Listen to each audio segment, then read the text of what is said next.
ఆయన big boss గురించి మరిన్ని వివరాలు అడిగి తెలుసుకుందాం. Hi sir. హాయ్ అండి. First of all congrats sir. Last వీక్లో ఎలిమినేట్ అయ్యారు కదా అభయ్ గారు, మీకు ఎలా అనిపిస్తుంది అభయ్ పాపం అంటే కొన్ని తెలిసి తెలియక మాట్లాడేసిన మాటలు అవి జనరల్గా మనం స్కూల్లో ఉన్న కాలేజీలో ఉన్న అప్పుడప్పుడు లెక్చరర్స్ని కొంచెం ఆఫీస్లో ఉన్న కూడా బాస్ని మనం కొన్నిసార్లు బ్యాక్ బిచింగ్ చేసుకుంటుంటాం. సో అలా సరదాగా కొంత జనాలను ఎంటర్టైన్ చేయడానికి మనోడు కొంత నర్వేసరికి కొంచెం ఎక్కువగా జోకులు వేసి అది బిగ్ బాస్ కోపానికి గురై తర్వాత అఫ్కోర్స్ బిగ్ బాస్కి కోపం వచ్చిందంటే ఇంకా బిగ్ బాస్ ఫ్యాన్స్కి కూడా కోపం వస్తుంది. అలా వాళ్ళ ఫ్యాన్స్ ఓటింగ్లో కూడా తేడా రావడం, మంచి కంటెంట్ టాప్ 5కి వెళ్తారు అనుకున్నవాడు అలా బయటకు వచ్చేసారు. మాకు సెల్ఫ్ నామినేట్ చేసుకోవడం ఏమన్నా అదైపోయినా సెల్ఫ్ నామినేట్ చేసుకోవడం నేను ఎంత జనాల్లో ఉన్నాను అని చెప్పుకోవడం ఆయన ఉద్దేశం. అంటే ఓటర్స్ మేము ఓటేస్తుంటే సెల్ఫ్ నామినేట్ అని అట్లా ఏమన్నా బ్యాడ్ అంటే బ్యాక్ డ్రాప్ అయ్యే అవకాశం. సెల్ఫ్ నామినేషన్ అనేది చేసుకుంటేనే కదా ఓటేసేది.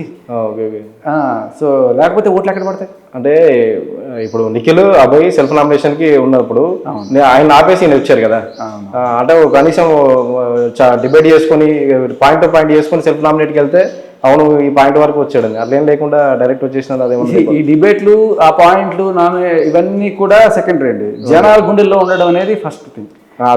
ఎప్పుడైతే మీరు ఆ మాట బిగ్ బాస్లో అన్నాడో అది బిగ్ బాస్ జనాలకి చూపించాడు, అప్పుడు ఈయన కొంచెం జనాల్లో అంటే జనాలు అంటే 2 రకాలు ఉంటారు. ఇన్ఫ్లుయెన్సర్స్ వల్ల ఇన్ఫ్లుయెన్స్ అయ్యే జనాలు, లైక్ రివ్యూస్ ఇచ్చే పెద్ద పెద్ద వాళ్ళందరూ కూడా జనరల్గా ఎలా ఉంటుందంటే రేపు నుండి వైల్డ్ కార్డ్ ఎంట్రీలో రావచ్చు వాళ్ళు, ఆరెల్స్ వాళ్ళందరికీ బిగ్ బాస్ గురించి మంచిగా మాట్లాడాలనే ఉంటుంది. ఎప్పుడైతే బిగ్ బాస్ని ఇలా అన్నాడో వాళ్ళు కూడా బిగ్ బాస్కి ఫర్గా మాట్లాడిన సపోర్ట్ చేస్తున్నారు, వాళ్ళ వల్ల ఎఫెక్ట్ అయిన ఓటింగ్ ఏదైతే ఉంటుందో అవంతా కూడా ఈయనకి అగెనిస్ట్గా పడ్డం. సో ఈయన ఎలిమినేట్ అవ్వడానికి అవకాశం వచ్చింది. ఇప్పుడు లాస్ట్ 7 సీజన్స్లో కూడా బిగ్ బాస్ను అంటే కామెంట్ చేసి ఉంటారు కానీ ఈ రకంగా ఫుటేజ్ చూపించారంటారా? 24 అవర్స్లలో ఈ ఫుటేజ్ కావాలని చూపించారు ఆ ఫుటేజ్ని. మరి బిగ్ బాస్ కొంచెం తీవ్రంగా హర్ట్ అయినట్టు అనిపించింది. అంటే మేబీ అన్నీ ఒక ఎత్తు, ఆఖరికి అది బయాస్డ్ అదేమంటారు సైకో యో అన్నాడు ఆఖరికి. ఆయన పెళ్ళం తిరిగితే ఆయన కోపం వచ్చి కూడా ఐ థింక్ పట్టించుకోవట్లే లేకపోతే ఎడిట్ చేస్తారులే అనుకున్నా. బట్ అవి కూడా చూపించడం అనేది కొంచెం ఇదైంది. మనకి మామూలుగా కెరీర్ విషయానికి వస్తే సాధారణంగా రేడియో జాకెట్ వీడియో జాకీ అవుతారు హేమంత్ ఆప్టే గారికి. అట్లా మీరు ఏంటంటే different video jacket radio jockey. నేను యాక్చువల్గా ఒకటి అయినంత మాత్రం ఇది వదిలేదు, 2 సైమల్టేనియస్గా చేసుకుంటూ వస్తున్నా. I'm lover also fighter also అన్నట్టు ఆర్జే విజే కంటిన్యూస్గా చేసుకుంటూ వస్తున్నా. 2018 వరకు విజేగా ఉన్నా, తర్వాత మానేశాను, కొన్నాళ్ళు గ్యాప్ ఇచ్చాను. బట్ ఈ మధ్య మళ్ళీ అడపదడప టీవీలో కనపడుతూనే ఉన్నాను. కానీ రేడియోలో ఆరోగ్యకరమైన హాస్యం అంటే మీదే.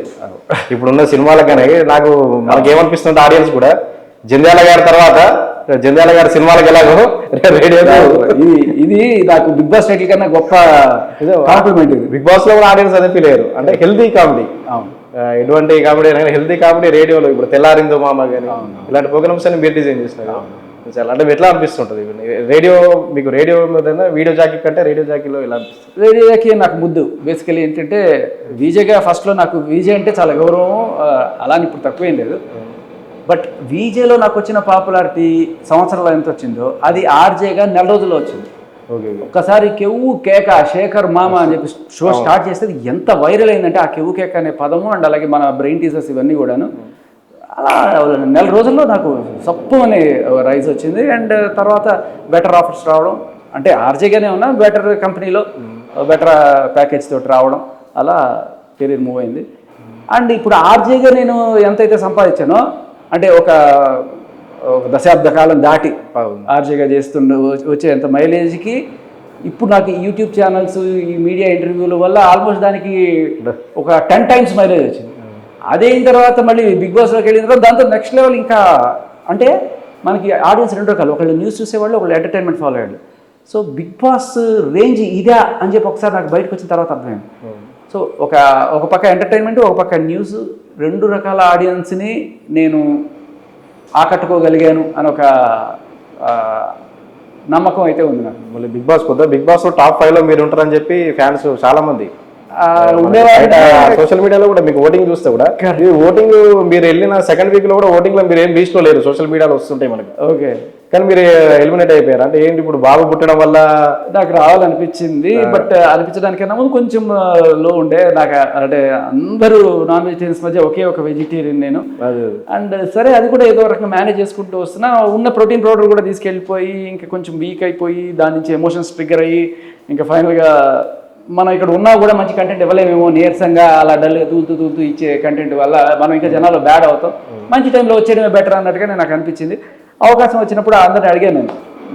సో ఒకవేళ ఎటువంటి అవకాశం వచ్చినా ఐ వాంట్. ముందే ప్రిపేర్ చేసి పెట్టుకున్నారు ఒకవేళ ఛాన్స్? ఆ రోజే, అప్పటిదాకా కూడా నేను అనుకోలేదు. నేను యాక్చువల్గా ఏ ఫుడ్ ఇటు ప్రాబ్లం లేకపోయినా కూడా ఒకసారి ఆ న్యూస్ విన్న తర్వాత భార్య సేఫ్ అండ్ కొడుకు ఇద్దరు క్షేమంగా ఉన్నారు, హెల్తీగా ఉన్నారు అంటే నాకు కొండంత ధైర్యం వచ్చింది. ఇంకా బెటర్గానే ఉండేవాడిని. బట్ కొంచెం ఫ్యూచర్ ఆలోచించా, ఇప్పుడు ఉన్న ఫుడ్తో నేను ఎన్నాళ్ళు సర్వైవ్ అవ్వగలను. అందరూ ఏదో ఆఖరికి ఉన్న ఒకే ఒక నేను కాకుండా ఇంకొక వెజిటేరియన్ ఉండేది ప్రేరణ అని. ఆ అమ్మాయి కూడా ఇంక ఏదో ఒకటి బతకాలి కదా, నువ్వు ఎగ్ తినడం మొదలెట్టేసింది. నేను ఏం చేసినా తినలేను, నేను కేక్ కూడా తిన్ను. ఒకసారి డిసైడ్ అయిపోయిన తర్వాత అది మానేశాను నేను. సో ఇంకా బిగ్ బాస్ టైటిల్ కోసమో లేకపోతే డబ్బుల కోసమో నేను వాల్యూస్ని కాంప్రమైజ్ అవ్వను. సో ఇంకా బెటర్, అందుకే ఆ ప్రోటీన్ పౌడర్ వాళ్ళకి చెప్పి మరీ తీసుకొచ్చాం. సో అది లేనప్పుడు ఇంకా ఎక్కువ రోజులు మనం బతకలేము ఇక్కడ. అలా డల్ అవుతూ జనాలకి అనిపించడం నాకు ఇష్టం లేదు. అంటే మంచిగా ఉండాలి, మంచిగానే పోవాలి, అంతే. మీకు బాబు పుట్టాడు కరెక్ట్గా చెప్పాలంటే hit out or get out. ఇప్పుడు వీరేంద్ర సేవకులాగా ఉండాలి, కానీ అలా జిడ్డు ఆడుకుంటూ ఉండాలి. వచ్చినప్పుడు కొట్టి అవతల పడేసి వెళ్ళిపోవాలి. బాబు పుట్టాడని చెప్పగలరు. మేము ఏమనుకున్నామంటే సీజన్ 5లో నటరాజ్ మాస్టర్ ఉన్నారు, ఆయనకి ఏం చేశారంటే బాబు పుట్టగానే సౌండ్ వినిపిస్తారు కదా, ఏడ్చింది, అది వినిపించి సర్ప్రైజ్ చేశారు. మీకు అట్లాంటి ఎక్స్పెక్ట్ చేసాము అంటే, కానీ సింపుల్ గా చెప్పేసినట్టు అనిపించిందా? మేబీ ఉండుండేదేమో. ఒక రోజు కనుక నేను ఓపిక పట్టుంటే ఖచ్చితంగా నేను ఎలిమినేట్ అయ్యేవాడిని కాదు. కానీ వాళ్ళకి కూడా కాస్త మైలేజ్ ఉండేది. ఎందుకంటే ఒక కొడుకు పుట్టాడనే ఒక హెల్దీ, ఇప్పుడు ఎంతసేపు ఏడుపులు పెడబొబ్బలు కొట్టుకోవడాలు రాజకీయాలే కాకుండా ఒక కొడుకు పుట్టాడు వాడి ఆ పిల్లడి కేక ఇట్లాంటివి వినిపించినప్పుడు నాకే కాకుండా ఆడియన్స్ కూడా ఒక మంచి ఫీల్ అలాంటివన్నీ వచ్చి ఉండేవి. బట్ నేను ఉండడానికి కావాల్సిన పరిస్థితి ఒకటి మిస్సింగ్, అది నా ప్రోటీన్ పౌడర్. ఫుడ్ లేకపోయినా ఆ ప్రోటీన్ పౌడర్ విటమిన్స్ తీసుకుని నేను బతికిస్తుండే. బట్ అది ఎప్పుడైతే మిస్ అయిందో నాకు ఒకటే అనిపించింది, ఇంకా నెక్స్ట్ వీక్ నేను డల్ అయిపోతా అనేందుకు ఒక కాన్ఫిడెన్స్ తగ్గింది. ఇలా ఉండొద్దు, బతికినన్నాళ్ళు జనాల గుండెల్లో మంచిగానే ఉండాలి, మంచిగానే పోవాలి, అంతే. ఇప్పుడు బిగ్ బాస్ సంబంధించి కొన్ని బయట రూమర్స్ వస్తుంటాయి, ఇదంతా కావాలని ఆడిస్తారు, గేమ్ ముందే చెప్పేస్తుంటారని, అట్లా పచ్చి అబద్ధం, వెరీ జెన్యుయిన్. అసలు ఎక్కడ స్క్రిప్టింగ్లు ఇట్లాంటి ఏ ఉండవు. వీళ్ళు ఎవరైనా ముందు సీజన్ చూసుకొని ఇలా చేస్తే మైలేజ్ వస్తుంది, అలా చేస్తే మైలేజ్ వస్తుంది వాళ్ళు అనుకొని వాళ్ళు చేస్తున్న వాళ్ళే తప్ప, ఎవరి స్ట్రాటజీ వాళ్ళదే, అంతే తప్ప బిగ్ బాస్ ఎప్పుడు నీకు ఇది చేయని చెప్పడు.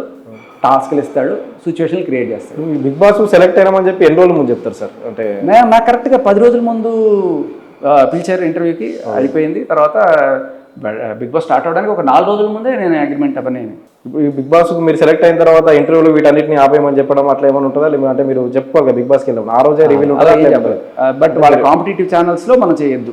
ఓకే, అది వెళ్ళే ముందు. ఇప్పుడు బిగ్ బాస్ టైటిల్ విన్నర్ ఎవరు అనుకుంటున్నారు మీరు? నేనా సీత కానీ నబీల్ కానీ అయితే బాగుండు అనుకుంటున్నాను. ఈ వైల్డ్ కార్డులు ఎంట్రీలు అని చెప్పి 12 అని చెప్పి చెప్పారు కదా నిన్న మొన్న ఎపిసోడ్. 12కు 12 ఉంటాయా వైల్డ్ కార్డ్ ఎంట్రీలు? అది కూడా గేమ్ అయి ఉండొచ్చు. ఇప్పుడు వీళ్ళు ఆడుతున్నారు కదా, సో ఆడడాన్ని బట్టి తగ్గుతూ ఉంటాయి అనమాట. అది కూడా ఒకందుకు నాకు మంచి డిసిషన్ తీసుకున్నాడు బిగ్ బాస్ అనిపించింది. ఎందుకు చెప్తా, ఇప్పుడు వైల్డ్ కార్డ్ ఎంట్రీలో వచ్చే ఎవరైనా సరే వాళ్ళకు ఒక ఎడ్జ్ ఉంటుంది. ఎందుకంటే బయట ఎవరు ఎలాంటి వాళ్ళు అనేది మొత్తం వాళ్ళు చూసుకోవడానికి ఒక అవకాశం ఉంది. అదంతా చూసుకొని వచ్చినప్పుడు వాళ్ళు వీళ్ళకన్నా బెటర్గా ఎవరిని టార్గెట్ చేయాలి, ఎవరిని ఎలా మేనేజ్ చేయాలనే అవగాహనతో వాళ్ళు వస్తారు. సో వాళ్ళు రావడం వల్ల మాకు లాస్ జరుగుతుంది అని వీళ్ళకి ఒక ఉంటుంది. మరి మీకు లాస్ జరుగుతుంది అన్నప్పుడు మీరు పోరాడి గెలుచుకోండి, వాళ్ళు రాకుండా ఆపండి. ఆ అవకాశం నేను బిగ్ బాస్గా నేను మీకు ఇస్తున్నాను అని చెప్పి బిగ్ బాస్ చెప్పడం ఇట్స్ అ ఫెయిర్. మీరు ఆపుకోలేకపోయారు కాబట్టి వాళ్ళు వచ్చారు, కాబట్టి మీకు ఏం జరిగినా మీరే రెస్పాన్సిబుల్. మీకు మంచి టాస్క్లు ఇచ్చాను, గెలవండి, వాళ్ళు రానివ్వకుండా చూడండి. చాలా మంచి డిసిషన్ అనిపించింది, పర్ఫెక్ట్ డిసిషన్. ఇంతకుముందు మరి వైల్డ్ కార్డులకి ఇలా చేసారో లేదో నాకు తెలియదు, బట్ ఇలా వైల్డ్ కార్డుని పంపించడం అనేది బిగ్ బాస్ జస్టిఫై చేశారు.